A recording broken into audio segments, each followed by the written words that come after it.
What's up, everybody? It is Mike here, the FPV Evil Monkey guys, and I am here today at St. Vrain Innovation Center here in Longmont, Colorado. And it is cold. That's why I have my neck gaiter and my gloves on.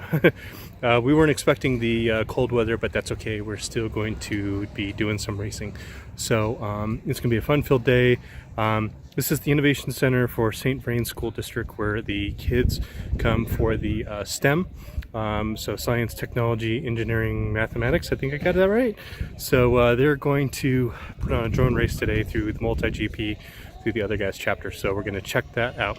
So I'll show you guys all around. We're going to have an exciting day today.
Side.